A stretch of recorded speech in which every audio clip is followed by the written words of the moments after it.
So ways discovered over the years of reducing it or avoiding the stutter.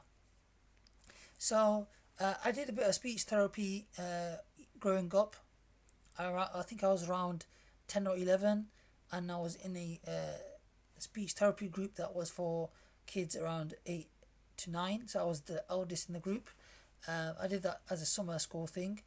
It was like 2 weeks, and that helped a lot. It was probably the first time I seen so many people stutter, and they had much more severe um, cases of stuttering than I did, and that was really eye opening. So any person, any child that is stuttering, I would really urge the parents to go to a speech therapy group. It would really, really help that child in his confidence, and just generally accepting that you will stutter.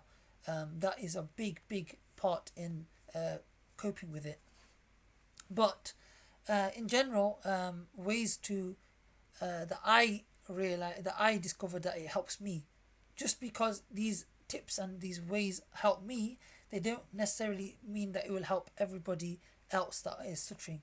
And this is just like a disclaimer, because I've been told to put this bit into the video, so that's why I'm doing it. But you should know that it helps me. It might not necessarily help you. There are many different people that say lots of different things, but a lot of people used to say to me, speak slowly, take a breath, think about what you're saying.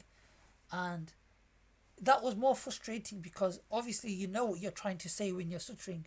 um, and to kind of scrutinize your way of speaking even more, you don't want to speak when you stutter, and then people scrutinize it and say, oh, why do you do this, and why do you do this, and why do you do this?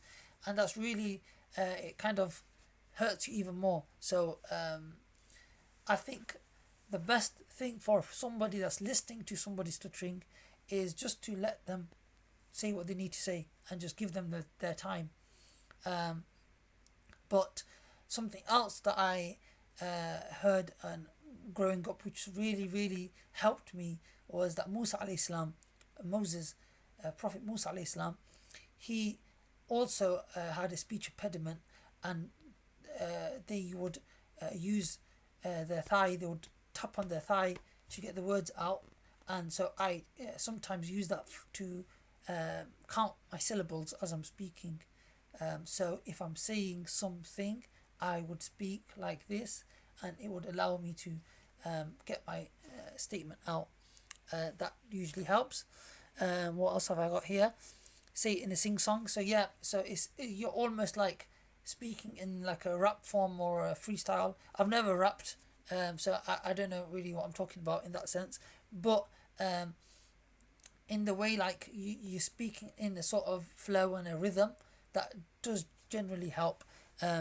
Say it in a different accent. Okay, that does help me a lot. I still do it now.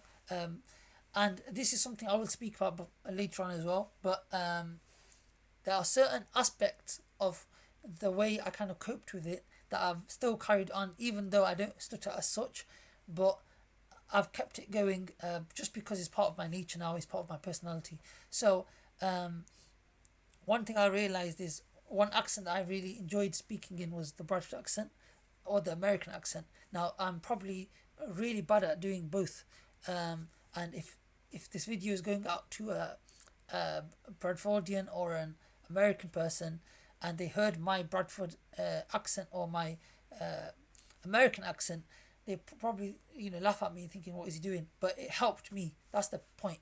It helped me. So if I saw a different accent, a Blackburn accent, a Middlesbrough accent, a Stoke accent, I would always pick it up and try to make it my own, because it was my way of coping with it and just having fun with speaking. That's the biggest thing.